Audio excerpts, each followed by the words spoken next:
இந்த சிவராத்திரியை ஒட்டி நம்ம இன்னொரு விழா கொண்டாடுவோம். கிராமங்கள்லாம் கொண்டாடுவோம். மசான கொள்ளை அப்படின்னு கொண்டாடுவோம். மசான கொள்ளையில அந்த சுடலைக்கு தான் யாரெல்லாம் வருவா? அங்காள பரமேஸ்வரி. எல்லா கிராம தேவர் தேவதைகளும் வராங்க. நம்ம மானுடர்கள் சுடலைக்கு போறதா? அதுவும் நல்ல நாளும் அதுமா போகாதா? நம்ம அன்றாடம் வழிபடும் கிராம தேவர் தேவதை சுத்துப்பட்டில் இருக்கிற எல்லா கிராம தேவர் தேவதைகளும் அங்க சிவபெருமானை பார்க்க வருகிறார்கள். எதுக்கு வராங்க? அவங்க அடுத்து எப்போ வருவாங்க? 1 வருடம் கழித்து வருவாங்க.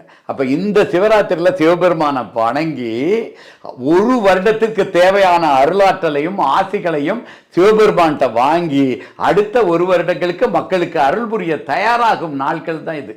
அப்ப கடவுளர்களே வந்து சுடலையில வந்து வழிபடும் பொழுது மானுடர்கள் வழிபடணுமா வேண்டாமா? கண்டிப்பாக. அதே அந்த நீங்க மசான கொள்ளையில என்னன்னு பாத்தீங்கன்னா பல பேர் காளி மாதிரியும் சிவபெருமான் மாதிரியும் வேடம் தரித்து அங்க வந்து வழிபடுவார்கள். இதற்கு என்ன பொருள்னா, நம்ம திருமூலர் சொல்றாரு, தாய்மானவர் சொல்றாரு, எல்லாரும் சொல்றாங்க சிவபெருமானோட வேலை என்னன்னா நமக்கு தண்டனை கொடுக்கறதோ, ஒரு நீதிபதி மாதிரி இப்படி இதை பண்ணிட்டு அதை பண்ணிட்டேன்னு சோதிக்கிறதோ, அதெல்லாம் சிவபெருமானோட வேலை கிடையாது. சித்தர்கள் சொல்றது என்னன்னா, என்னை சிவமாக்கினான் உன்னையும் சிவமாக்குவான். என்ன சிவமாக்கிட்டான் சிவபெருமான் என்ன செஞ்சுக்கிட்டு இருக்காரு? என்ன சிவமாக்கினார் உன்னையும் சிவமாக்குவார். உலக மக்கள் அனைவரையுமே சிவமாக்குறது தான் சிவபெருமானோட வேலையை தவிர அவர் தண்டனை கொடுக்கறதுக்காக வரல, சோதிக்கிறதுக்காக. நம்மளை சோதிச்சு அவருக்கு என்ன ஆக போகுது?